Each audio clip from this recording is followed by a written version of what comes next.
C'est parti pour la vidéo du mercredi, celle que vous préférez le moins sur ma chaîne d'après les statistiques. C'est faux, vous avez adoré celle de la semaine dernière, j'avais juste pas de phrase d'introduction. Vous l'aurez compris, nous sommes donc là pour STT numéro 2, celui qui revient sur les choses qui n'ont pas trouvé leur place lundi et dimanche. Vous allez voir, on est sur pas mal de choses, je pense que la vidéo va faire la même durée que celle de lundi, donc pas trop longue, pas trop courte, parfaite pour terminer cet été, mais on va quand même parler de pas mal de choses. Avant tout ça, n'oubliez pas de liker, commenter et vous abonner, c'est extrêmement important si vous souhaitez me soutenir. Je vous retrouve juste après le générique et je n'ai pas de tasse, but let's get into the tea, ou the broth, comme vous préférez.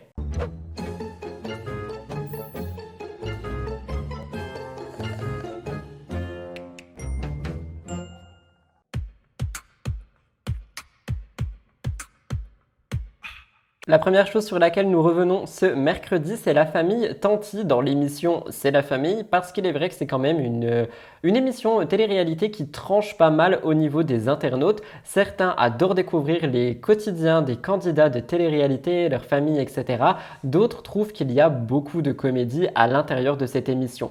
Quoi qu'il en soit, C'est la famille n'arrête pas de faire parler et moi ça me fait un petit peu de travail donc c'est plutôt pas mal. Ici je vous parle des Tanti, Julien et Manon. Leur synopsis est qu'ils sont en crise de couple et qu'ils font tout pour arranger la situation. Entre thérapie, communication et maintenant road trip en camping-car direction l'Italie, ils essayent vraiment tout ce qu'ils peuvent afin de ressouder les liens de leur couple. Et les internautes trouvent ça fake. En effet, récemment, une internaute a accusé le couple de faire semblant de se disputer, de simuler leur crise pour avoir du buzz autour d'eux, attirer les caméras et surtout l'attention. Et les personnes pensant cette théorie pensent également que Manon et Julien scénarisent absolument tout pour faire du buzz autour d'eux. Manon avait réagi à ça et avait même expliqué que la production a décidé de couper des scènes parce que leur dispute avait l'air assez houleuse. Ce qui veut donc dire qu'elle n'aurait rien inventé. Et elle dit d'ailleurs qu'en ce moment même, des mois après le tournage, les choses ne semblent pas s'être arrangées étant donné que le couple serait toujours en crise. Et ceux qui la suivent savent que elle est cash, qu'elle est transparente et que c'est pas quelqu'un qui va inventer des choses. Quoi qu'il en soit, les vrais fans de Julien et Manon peuvent donc suivre leur quotidien dans C'est la famille. Je vous ai expliqué, ils font tout pour ressouder leur couple et au moment où je vous parle, dans la diffusion des épisodes, ils sont en camping-car en Italie parce qu'ils font un road trip. Malheureusement, les choses ne se passent pas comme prévu et pas mal des internautes en rigolent. En effet, lorsqu'ils arrivent, ils se rendent compte que le camion est beaucoup plus petit que ce qu'il n'y paraissait et qu'ils ont énormément de valises, qu'ils doivent eux-mêmes vider les toilettes, laver les enfants, enfin vous savez, vraiment vous occuper d'un camping quoi. Et par conséquent, Manon et Julien réagissent un petit peu comme des princesses par rapport à tout ça et ça fait rire les internautes. Certains trouvent que ce sont juste des scènes qui sont hilarantes et d'autres sont un petit peu plus violents. En effet, nous avons des commentaires qui disent que Julien et Manon ne touchent plus la réalité, qu'ils sont beaucoup trop hauts, qu'ils n'arrivent pas à se rendre compte que s'il n'y a rien de grave à changer des toilettes, etc.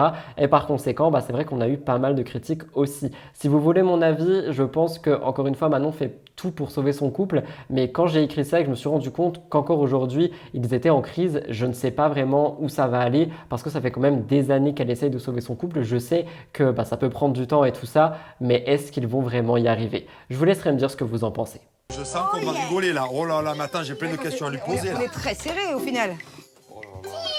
Ok. Bon, premier souci, les bagages. On a 3 gros bagages. Ah oui. Combien même j'arrive à les vider dans les placards. On les met où après? Ok. I need to empty my toilet. Yes, You need to remove the tank and empty it. Et on doit le vider. C'est dégueulasse. in the camping.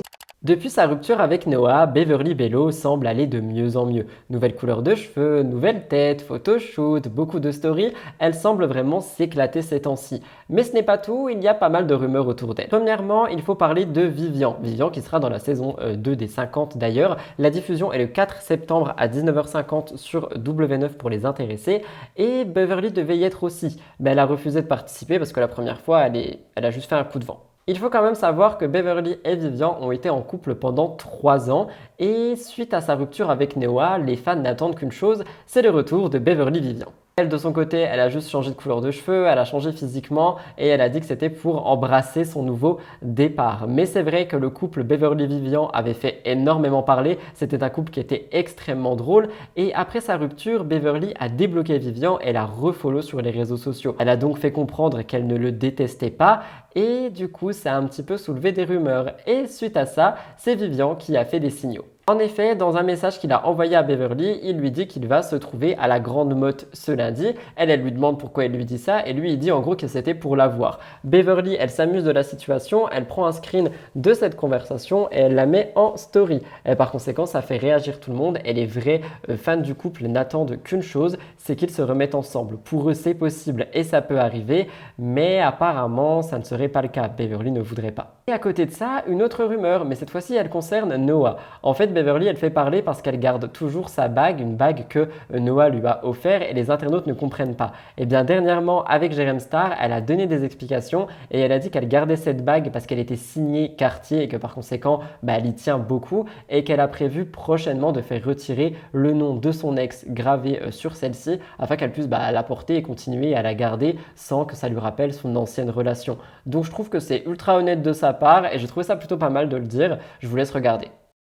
Qu'est-ce que c'est cette bague là? Quelle bague? Ben là, je vois c'est la bague de fiançailles ça?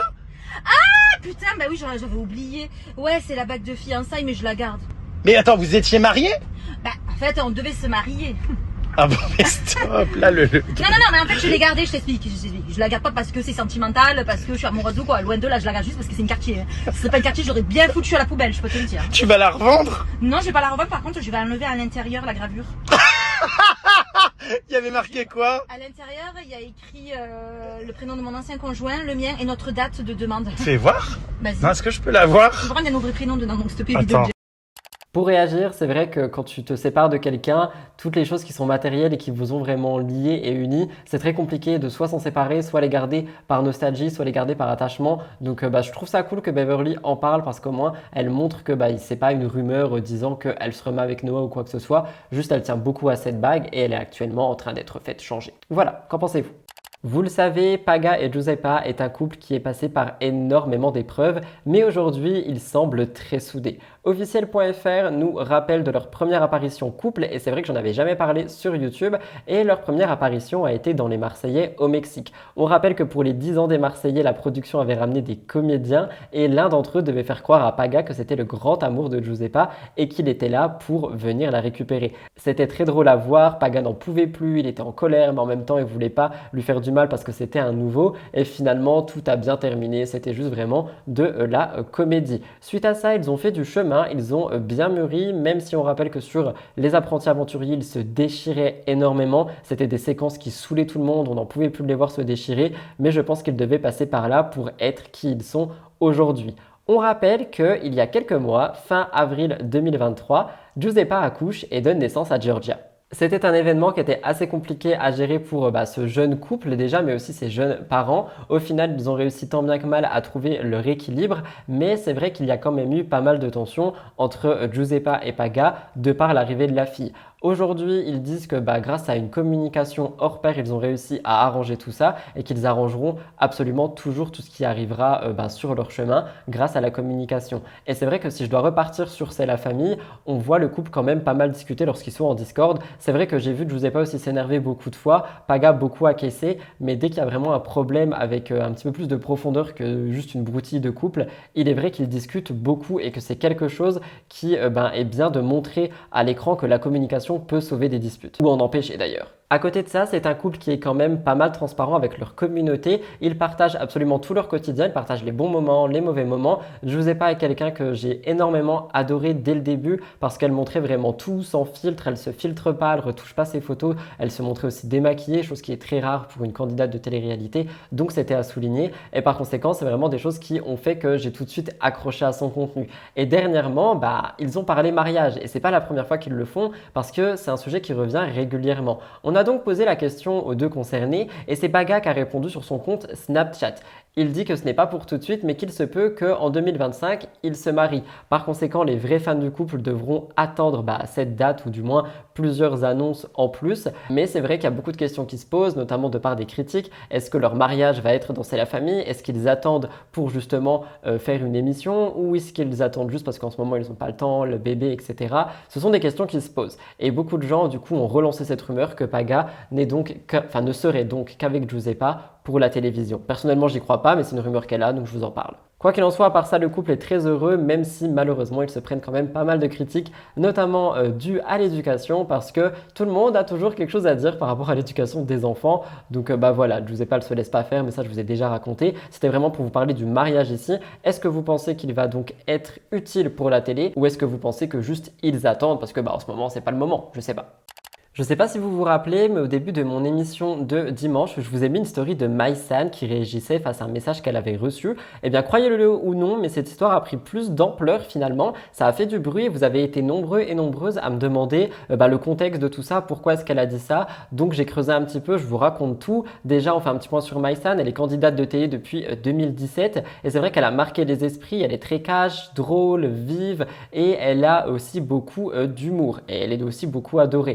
Elle aime beaucoup taquiner ses camarades, parfois les clasher, des fois malheureusement ça finit en petite guerre, mais Maïsad a aussi beaucoup d'autodérision. La preuve, dernièrement je vous racontais le fait que on l'a comparé à Bilal Hassani et elle l'a pris avec beaucoup d'humour alors que ce n'était pas forcément une critique positive, même si selon moi il n'y a rien de méchant, mais je pense que la critique qui a été faite c'était juste pour dire ah mais je sais pas, soit t'es trop maquillée, soit ta tête ressemble plus à rien, du coup tu ressembles plus à toi mais plus à Bilal Hassani, j'en sais rien. Moi j'ai trouvé ça pas méchant parce que Bilal est un chanteur hors pair, il est magnifique. Maïsan est une candidate que je trouve magnifique également. Donc pour moi, c'était juste une comparaison comme une autre. Et quoi qu'il en soit, pour Maïsan, c'était aussi une comparaison comme une autre. Elle l'a pris à la légère alors que je pense la personne la critiquait pas forcément positivement dès le départ. Bref, cette fois-ci, elle reprend donc la parole comme je voulais montrer parce qu'elle publiait une photo d'elle en story et elle posait devant le drapeau de l'Algérie.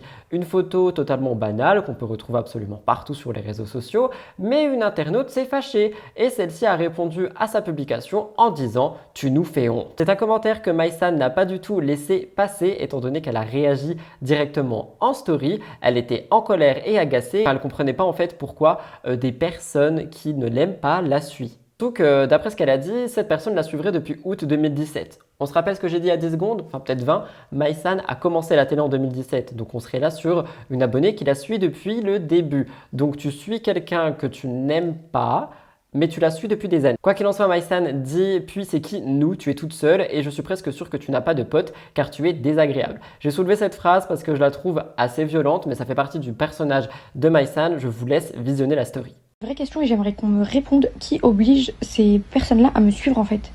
Parce que bizarrement, quand je vais sur le profil, il y a écrit « Vous suit depuis 2017 ». Depuis août 2017, c'est-à-dire le pré-gène, la bande-annonce des premiers Marseille que j'ai fait où je suis restée 2 minutes en fait. Qui vous force? Je sais pas, il y a quelqu'un qui a pris le contrôle de votre tel, il y a un bug. Pourquoi faire en fait? C'est n'importe quoi, je déteste les gens comme ça. Comment ça, tu nous fais honte? Déjà, c'est qui nous? T'es toute seule. En fait, il n'y a que toi. Je suis presque sûre que t'as pas de pote en plus, parce que t'es désagréable. Donc c'est qui nous en fait? Je sais pas, t'as un badge vérifié de l'Algérie toi? Genre t'es une DZ certifiée.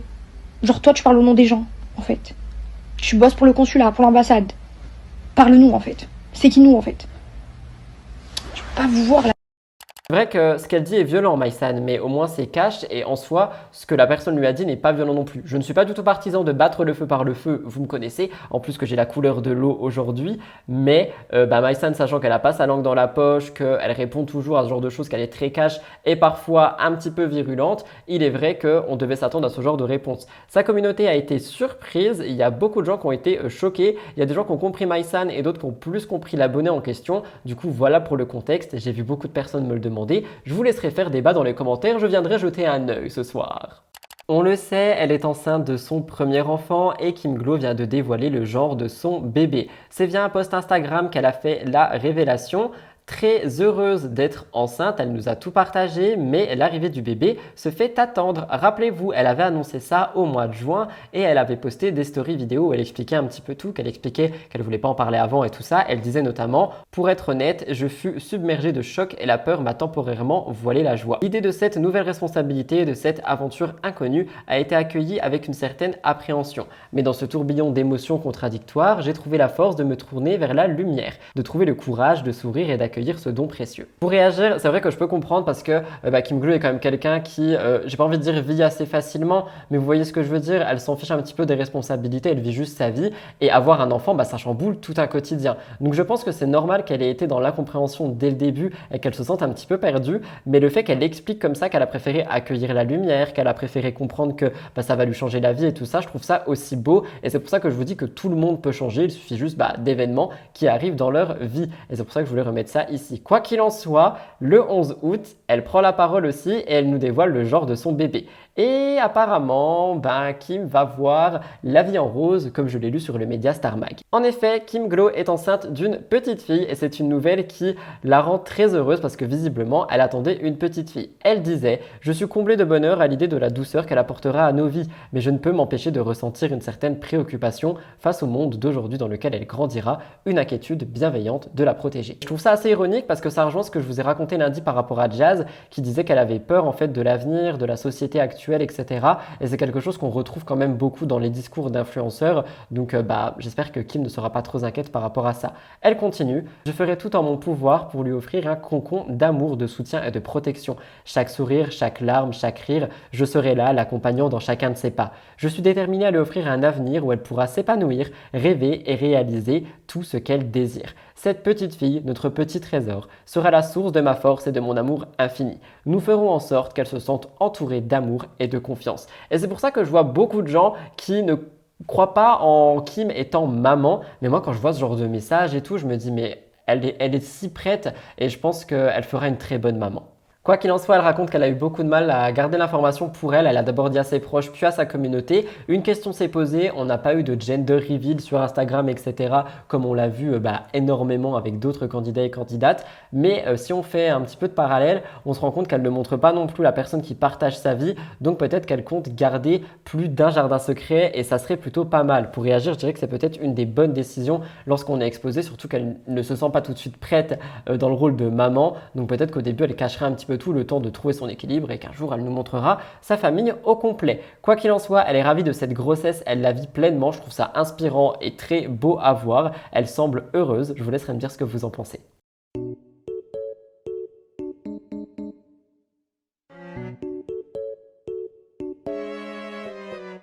Quand j'ai vu les séquences de C'est la famille par rapport à Maëva Guénam commencer à sortir sur W9, je me suis dit que je pouvais déjà commencer à écrire sur mon iPad un petit script parce que j'étais sûre que j'allais devoir vous parler de ça. Et c'est vrai que Maëva Guénam dans cette émission, elle fait pas beaucoup, elle est pas beaucoup appréciée finalement. Elle fait beaucoup parler, mais elle n'est pas beaucoup appréciée.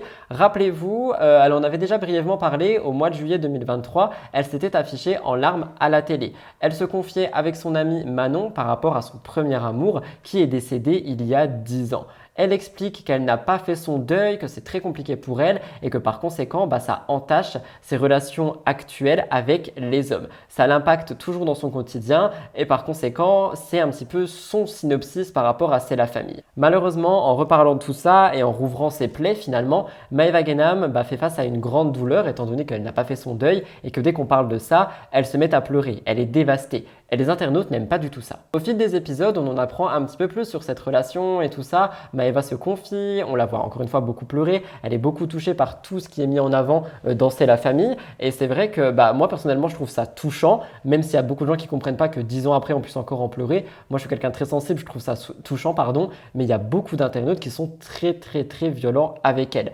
Pour aller de l'avant, elle décide avec sa tante d'écrire une lettre à cet homme et d'aller lui lire à des endroits qui ont beaucoup marqué dans le passé, donc il y a 10 ans. Elle a écrit une très longue lettre qui a été très émouvante et elle l'a lue à la télé. Elle s'est mise à pleurer, etc.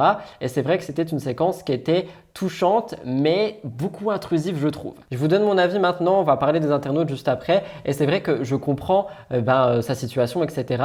Mais j'ai du mal à comprendre qu'on puisse essayer de régler ça via une émission télé. Moi, je pense que Maëva, elle a besoin d'en parler à quelqu'un comme un professionnel, parce qu'au bout de 10 ans, si ton deuil n'est pas fait, c'est que c'est vraiment douloureux en fait pour toi et profond. Et je pense pas que faire ces séquences avec C'est la famille, une production, etc., c'est quelque chose qui pourra l'aider. Je pense que ça va l'aider à extérioriser sur le moment, donc au moment du tournage, mais peut-être que rien qu'aujourd'hui avec la diffusion, ça doit la peiner. Quoi qu'il en soit, ça c'est ma pensée, vous allez voir que celle des internautes est un petit peu plus violente. On pouvait avoir des messages très méchants, voire gratuits.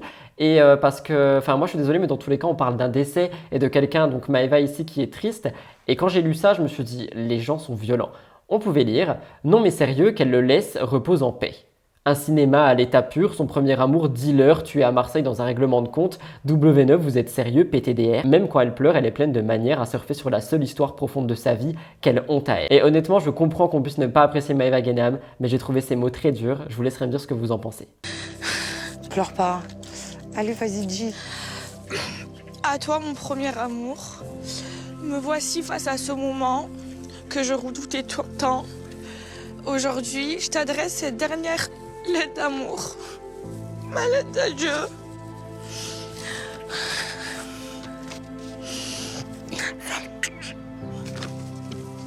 Je n'étais pas prête à te l'écrire avant, mais je dois penser à moi et à ma reconstruction, et c'est une étape indispensable que je dois passer.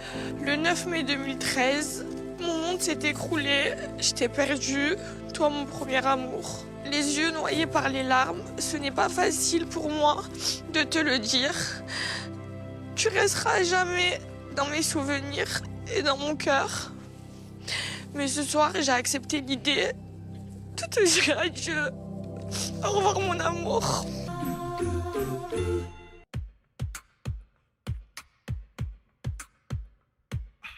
Voilà tout le monde pour votre petite vidéo du mercredi. J'espère qu'elle n'a pas été trop courte à votre goût. Moi personnellement j'aime bien aussi quand il y a des semaines où les vidéos ne font que 20 minutes. Ça fait pas de mal et ça permet aussi de me permettre de souffler un petit peu. Cette phrase n'était pas française. Quoi qu'il en soit, si la vidéo vous a plu, intéressé, n'oubliez pas de commenter surtout et de liker. Ça aide beaucoup pour l'algorithme. Si tu fais partie des 42% non abonnés, n'hésite pas à le faire. Ça pourrait vraiment m'aider à atteindre mon objectif de 50 000. En ce qui me concerne, je vous laisse là, mais on peut se retrouver tout de suite sur Instagram et les autres réseaux sociaux. Sinon quoi, nous nous verrons vendredi pour la vidéo People et dimanche pour la grande émission Mix the Tea. Une fois de plus, je vous remercie pour votre amour et votre fidélité et je vous retrouve dans quelques jours sur cette chaîne YouTube. Bye guys, love you!